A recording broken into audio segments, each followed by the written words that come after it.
Hello everyone, it's DO Games MTG here, and now that we're done our first little 5 game match of Modern Merfolk testing, we're gonna move on to some standard testing here with Black-Green Energy Aggro, also known as just Black-Green Constrictor.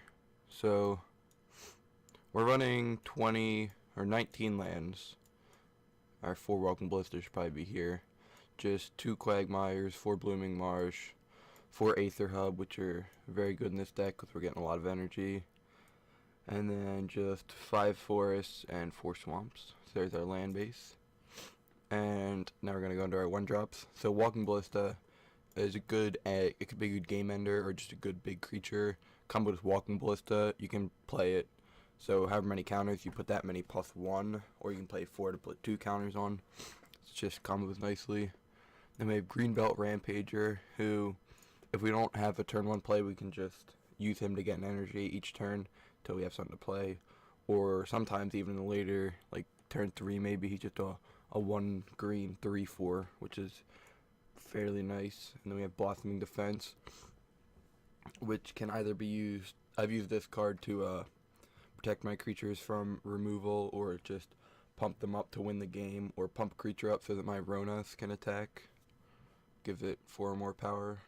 And then 4 Fatal Push for obvious reasons, just to kill a creature. Best removal, probably almost best removal in standard. It probably is almost best removal in modern. It's just a great card, making waves in every format, so might as well play here. Tune with the Aether lets me search for a basic land if I don't have one, and I get 2 energy. Get 3 energy if I have a Constrictor out. So this allows me to keep, like, say I have a Blooming Marsh hand with a Tune with the Aether and then like 2 Winding Constrictors and a Glint Sleeve Siphoner. I can keep that because I can get my second land.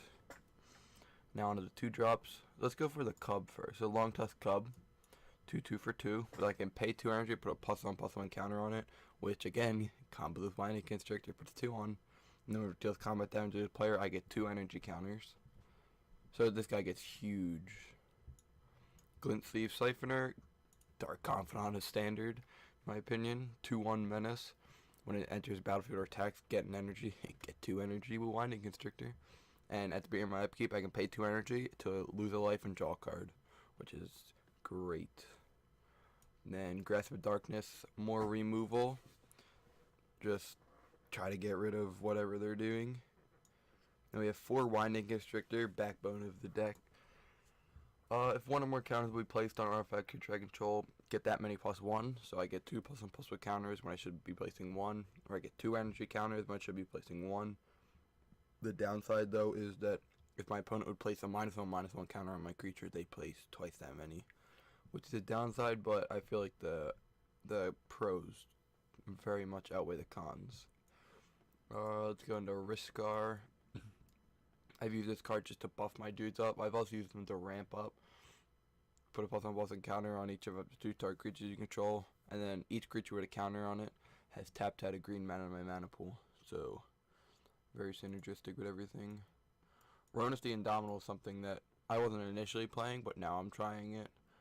3 mana for Death Touch, Indestructible, 5/5. It can't attack or block unless I control a creature at power 4 or greater, which I usually do. I can pay 2 in green to give another target creature +2/+0 and trample. Here's some one-ofs. We have Aether Sphere Harvester. Great card. Gets me energy, allows me to pay energy to gain life. Some of my little dinky creatures can hop in the car. Drana is another great card as Winding Constrictor because it just allows me, whenever it deals combat damage, I put 2 +1/+1 counters on each creature I control, attacking creature, and then they deal their combat damage. It's always just good on its own without Constrictor. Just gets my dudes big. And then Ruinous Pass, destroy target creature or planeswalker, and then the Awaken cost. And the big dude, 4 Virtuous Gear Hulk. 5 mana, 4/4 trample. When it enters, distribute 4 +1/+1 counters among any number of target creatures you control. So I can just put 1 on each, so that essentially puts 2 on each, which gets me more counters than I should have, which is great. Here's our sideboard. 4 Dissenters Deliverance. I think I'm going to switch 2 of these out with 2 Natural Obsolescence. So it'll probably be, once we start our matches, two of these will probably be two natural obsolescence, just to deal with that new perspective thing that's going on, which is kind of scary. Two never to return, destroy target creature or planeswalker, and then return is very not sometimes relevant just to get rid of a card in our graveyard, but Ruinous Path again, just for destroy target creature or planeswalker. Manglehorn for any type of artifact deck. He goes in here, my artifact hate. Yeah, two of these are probably going to become natural obsolescence. Prowling Sauropod for control decks that run counter spells. Lifecaller's Bestiary for grinding matchups or matchups where I'm behind. Allows me to draw into gas and draw more cards. And two Scarab Feasts for graveyard hate.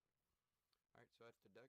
We're going to be going on to our 5 matches in the next video. Thanks for watching. If you enjoyed, leave a thumbs up.